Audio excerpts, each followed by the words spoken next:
This is a great honor for me. I've been all over the country. Today we were in Maine and we were in New Hampshire where we're doing amazingly well. We're doing well everywhere. A poll just came out. The Rasmussen poll, we're 2 points up nationally. We're going to do well. And I want to thank you so much for that welcome. Let me begin by expressing my gratitude to Shali. Great. Come here. Come. Great guy. Great guy.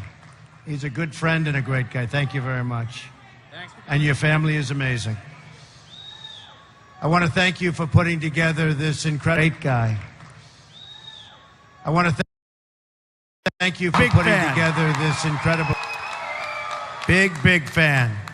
Let me start by stating right up front that if I'm elected president, the Indian and Hindu community will have a true friend in the White House. That I can guarantee you, that I can tell you.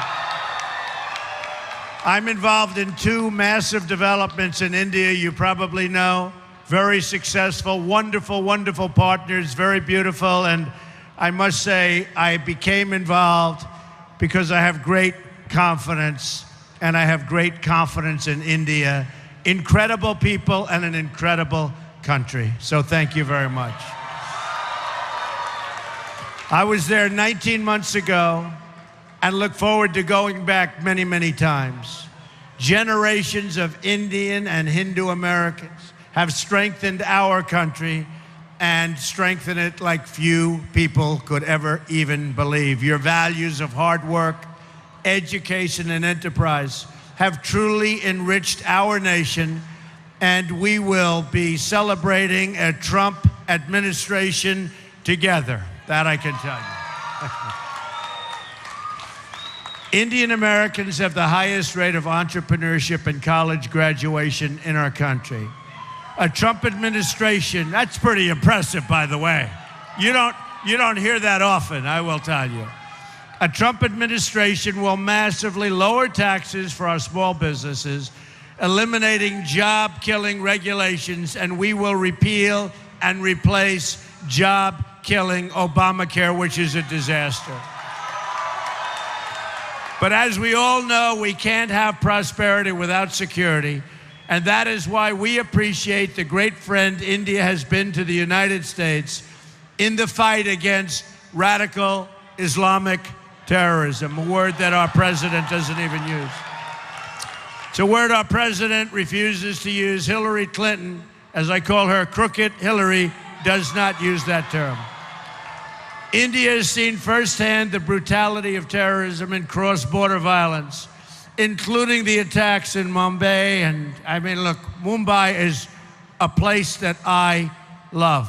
It's a place that I understand. So for all of the people in Mumbai, the attack on Indian Parliament, absolutely outrageous and terrible. We will defeat radical Islamic terrorism. When I'm president, we will stand shoulder to shoulder with India in sharing intelligence and keeping our people safe mutually. This is so important in the age of ISIS, the barbaric threat Hillary Clinton has unleashed onto the entire world.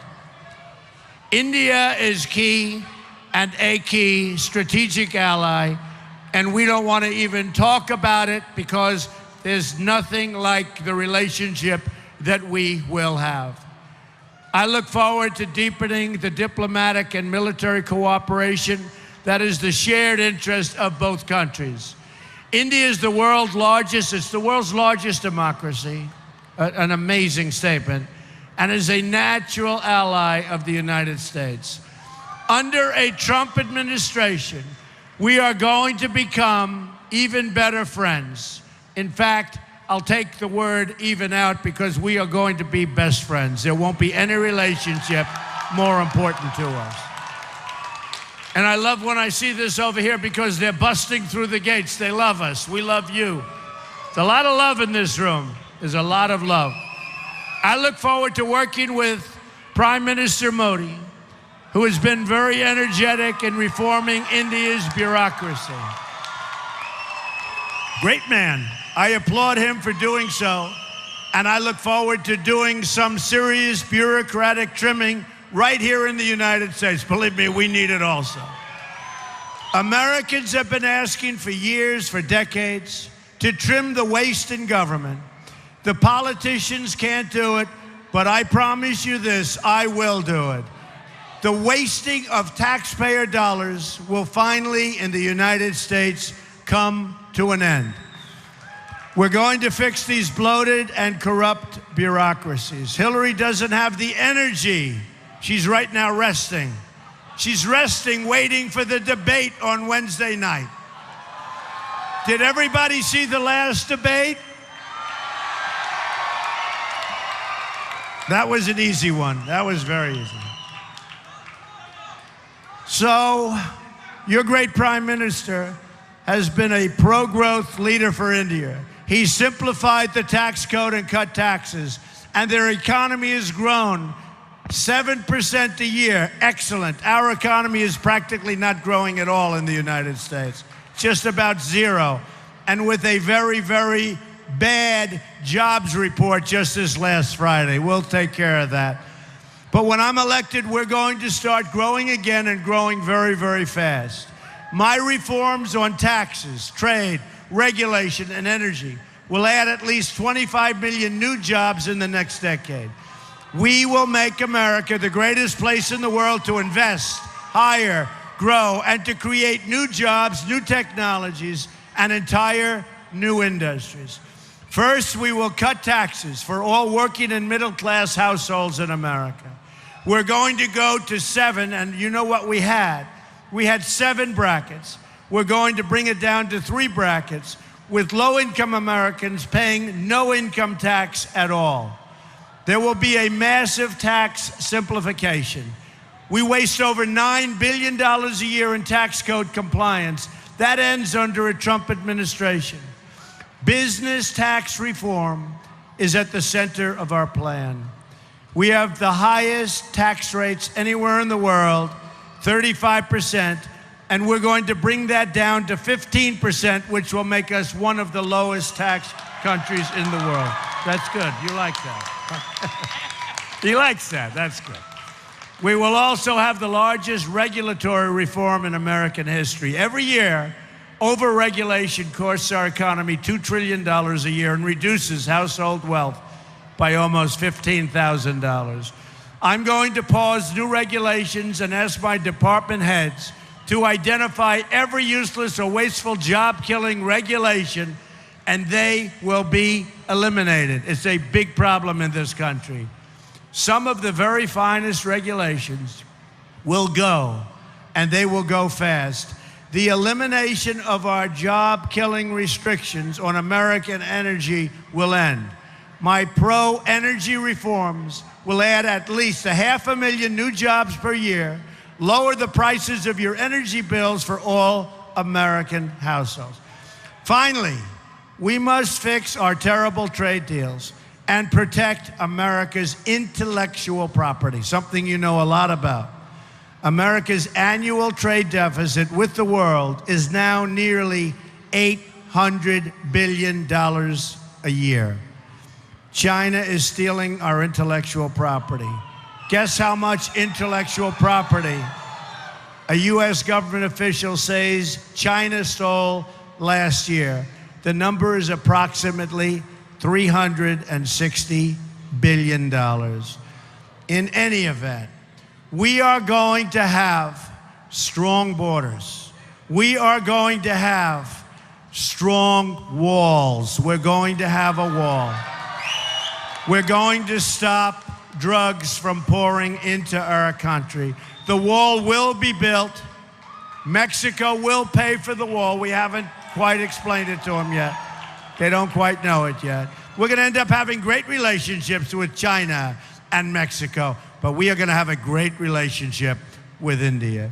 Our leaders do nothing about all of the problems caused and all of the crime.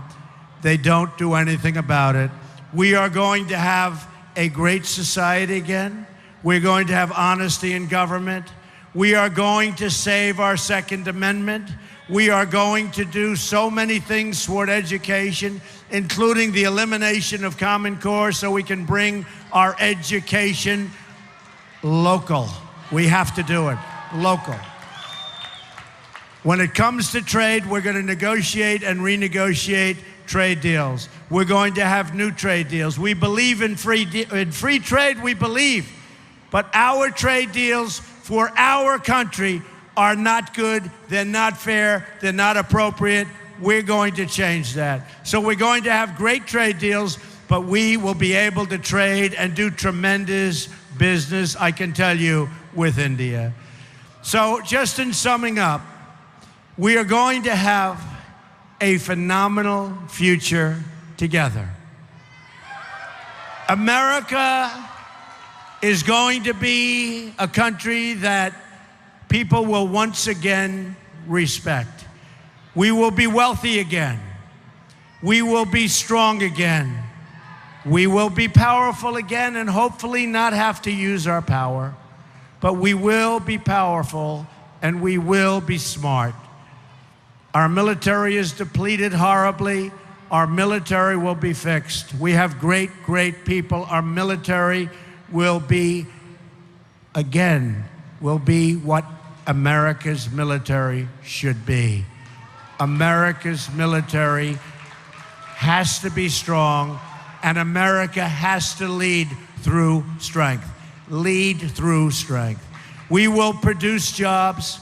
We will bring back our great companies. They won't be leaving anymore, and lots of good things will happen. You know, when I started this campaign, it was very simple. I talked about strong borders. I talked about good trade. I talked about strong military.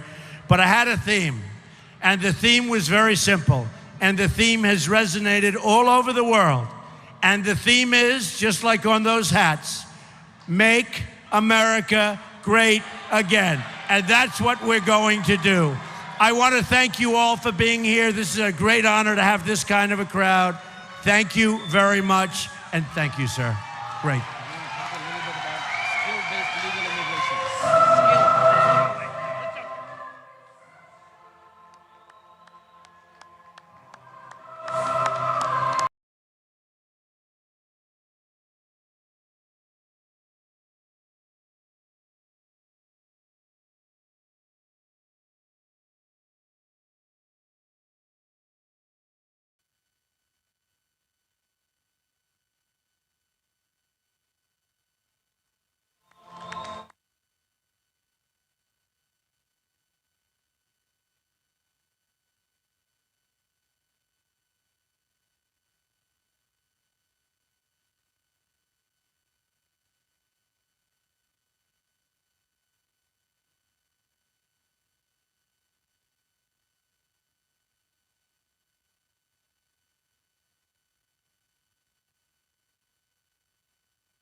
We love the Hindus.